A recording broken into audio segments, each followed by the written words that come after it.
Welcome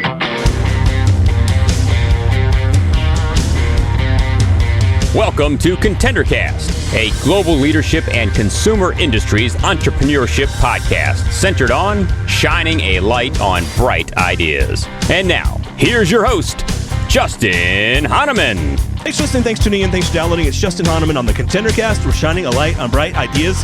Today we're back in the cannabis space. As you guys know, just a booming growth sector, no pun intended. Especially, in the time that we're in going into 2021, a lot is changing for the better for this industry as it continues to grow. Again, no pun intended, across especially North America. And we're going to dive into that today with some new friends of mine that lead the company called High Life Farms. So Ben and Vinnie Celani are on their co-founders. Guys, it's so great to meet you and have you on the podcast. Yeah, you as well, Justin. Thanks. It's awesome. I am so excited you guys are here. One of you is in Michigan, one's out in California. And I'm just excited to learn more about you guys and how you guys decided to start this business. As I've shared with you before we hit record, I've been so impressed by just this industry and where it's going. You can almost feel it's just like it's infancy still, even though it's like it's starting to get major momentum. Anyway, and I can't wait to unpack some of that with you all. So let's start with this. Ben and Vinnie, how about start by sharing your backgrounds and how you even decided to get into this space and start this company? I'll go first. Yeah. So, for me, the cannabis space, it really came about as a family business opportunity. My dad was dabbling around in the cannabis industry in 2014 in California. And through that, I got an opportunity to start working in some dispensaries and grows and really, really fell in love with everything that was happening in there and saw all the growth that was happening in the industry. I think we all did as a family, and that really kicked things off for us. So I was in California from 14 to about 16 before we ended up getting involved in another shop in Denver. That's where I also worked in the grow over there, the dispensary as well, and we really just learned a lot more about a seasoned market and what was happening in the mature market of Colorado. And it really prepared us for what we were doing out in California and right now in Michigan as well. That's awesome. That was Ben, for those of you that didn't recognize the voice. Vinnie, how about you? Yeah, I had this similar experience. At the time, I was going into the casino business, actually. So in Colorado. Wow. Okay. And I was given the choice between two. Casinos or cannabis. I know. It was a very tough choice at the time. But there's so much growth happening in this industry, whereas that one seemed to be stagnating a little bit. So I was happy to jump on board. So I helped with the initial construction in California and split my time between there and Colorado in the beginning stages. Got it. So I'd love to. That's perfect. You talk about the early stages of this business. What did that look like? What was kind of the first thing out of the box? Was it a dispensary? Was it the growing part? Like, what did that look like in terms of how do you get something like this started in your world? So we bought into a fully vertically integrated system in California, which was seed to sale. We had cultivation, manufacturing, dispensary. So everything was under one shop there. But it was a smaller footprint, so it gave us time, kind of trial by fire. I think we were running how many lights out there, Ben? Like 250 or 350, or is it more? We were working with the 200 light grow out there. It was relatively small, but it helped us get an idea for what we wanted to prepare ourselves for. And what does that mean? When you say 200 to 300? Explain to our listeners what that. So what does that mean? Yeah, like generally, a really big commercial size grow these days would be about anywhere from 500 to, a few thousand lights. In 2014, maybe a 200, 300 light grow was considered big. So, anyways, that's what we were referring to. So back then in 2014, we were working with a relatively small commercial grow. And like Vinnie was saying, that just helped us kind of get an understanding of what this business was like and how we could expand upon that and grow that smaller footprint. And California has really been the seed, and Colorado, I guess, the seed for many of the companies in this space. I believe I'm correct in saying that. You guys can correct me. But share like where things were then and where the market has come now as we go into 2021. It's definitely matured a lot over the last 5 years. I remember the days in the dispensary where they're just handing out raw nugs in large jars and swinging out like that. Now everything's packaging based. It seems like there's 1,000 different ancillary industries that are now involved in the cannabis business, which is huge. Yeah, I mean, it's changed a whole lot. And then what about the overall market? Other states are starting to open up to this. Is that correct? And how does that play into how you guys think about your overall business? For us, I think our main mission is to focus on the states that we're in right now. We are, looking at other states and how that's going to affect what we're doing right now. But I think the biggest thing that we've learned is to focus on the projects that we have now and make sure that those are really finely tuned before we move on to any other things. A lot of these companies out there right now, it's not a bad thing, but people seem to grow really quickly, and it's so hard in cannabis to manage all that in this really, like you said, unmature industry. So I think for us, our main mission is to focus on the states that we have right now and make sure we're doing everything we possibly can in them before we move on. That's awesome and a great segue. So talk about High Life Farms, where you guys are today, what your product line looks like, and just share with our audience a little bit of the snapshot of your business. Yeah, so High Life Farms is in both Michigan and California. And Michigan, we're vertically integrated there. So from seed to sale, we control the market on that end. In California, we do cultivation, manufacturing, and distribution. Right now, we kind of got out of the retail space over time. It's not really our specialty out here. Oh, interesting. But, okay. Yeah. And we do Kiva and Wana in Michigan. So we're their main contract for that. And then California, Wana as well. Got it. Now, when I looked at your products, I was like, wow, this looks really yummy. Like Tropicana cookies, skunkberry, banjo, cookies and cream, Mendo breath. This is the one I was saying earlier. Zigalix mints. I don't know what.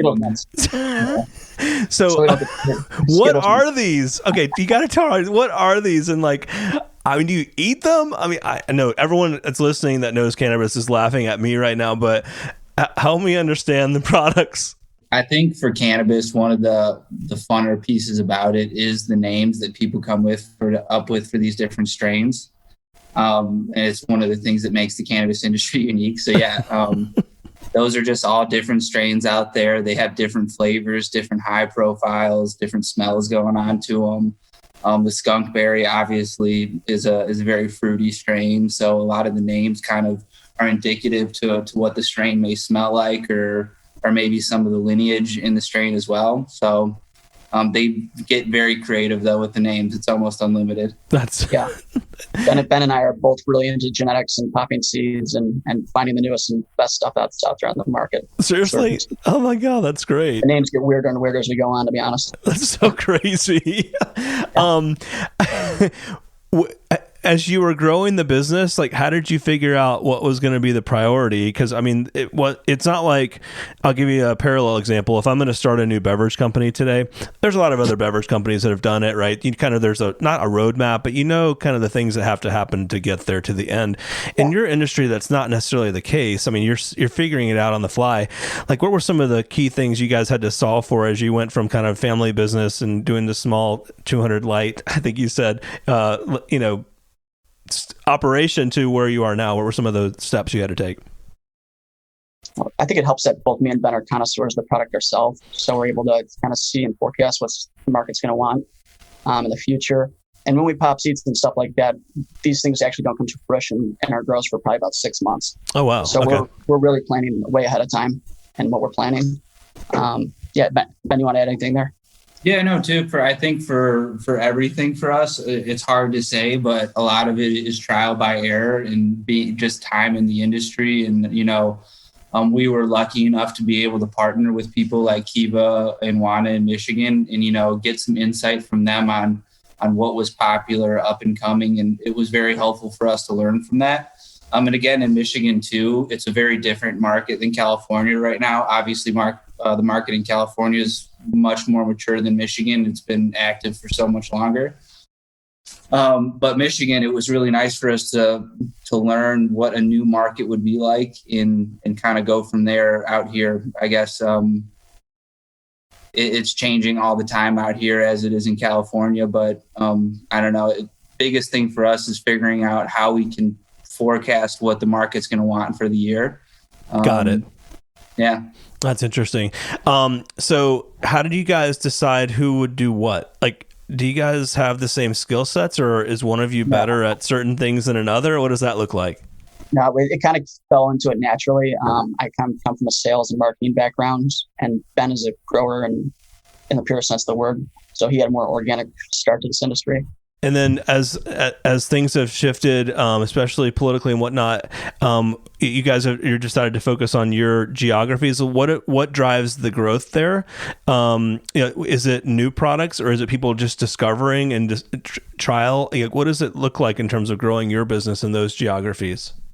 So for Michigan, just expanding our own internal brands right now. We're trying to push a lot of high life, our own edible lines and our own flower brands right now, where we've been mostly white labeling, wholesaling over the past couple of years, which has been a pretty lucrative business both in California and Michigan.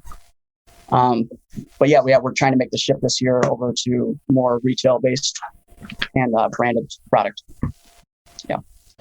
And then what does that look like for you? You mentioned earlier that you weren't in retail, but obviously that's a big part of the business. But it's not maybe your part of the business. So do you partner in that space, or how does that work?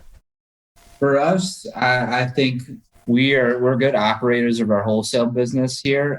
For us, good retail would be partnership.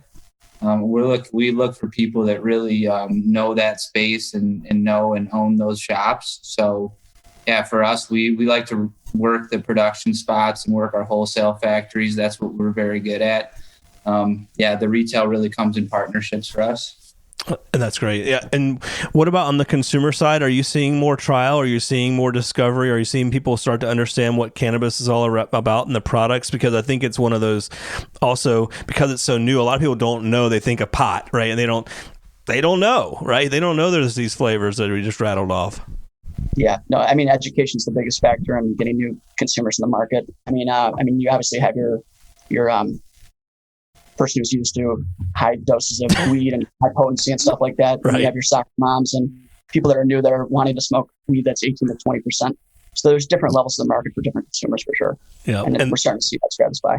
And then we've had some other entrepreneurs on this space, and they've had products like topicals and tinctures and things like that. So are you guys like a source for them, or you know what I mean, for those that are making some products like that, or how does that work? Yeah, we have a lot of license agreements that we do in both Michigan and California. They bring us their SOPs and we just produce it for them and distribute it. That's awesome. Yeah. Very, very cool. Well, you're in the hot industry. I'd love for you guys to share, though, like each of you, like what have been 2 or 3 of the biggest lessons learned that you guys have experienced in building a business, especially in this industry. And we'll start with you, Vinnie. I would say just patience and keeping your cool in this business. I mean, it'll kick you around any way in any way it can. And it has over the years. So we've learned a lot in that space. And just keep persevering, to be honest. But if you don't grow in this business and stagnate, you're dead. You're gone. Yeah. The name of the game is to keep getting bigger and bigger and honing in our skills. Oh, how about you, Ben? Vinnie really stole it all from me. Patience is definitely the biggest thing that we've learned. And like you said, making sure that we're working with what we have to its fullest before we try to go too big on anything else. I think that's the real recipe for success for us. Oh, that's awesome. Share with our listeners where they can find you, how they can learn more about your products, etc. Maps is the best place to look for our products in Michigan. We're in most stores here with our Kiva, Wana, and High Life Farms products. We also do a series of solventless products, which is called Chief Solventless. Again, you can find those all on High Life Farms and search anywhere in Michigan, and those products will come up. Awesome. Yes. And our website should have a store locator on it as well. So if you're looking for a store, just type in your area code and you can find us. Yep. Very, very cool. Well, guys, it has been great having you on our podcast. I mean, you guys have a lot of growth in front of you. Again, no pun intended. I'm excited for you guys. Hope you'll come back on and share with us how the story is going in the next year or so. And we look forward to following you. Awesome. Thank you, Brad. The Contender Cast is sponsored by Henderson Shapiro Peck and powered by Contender Brands.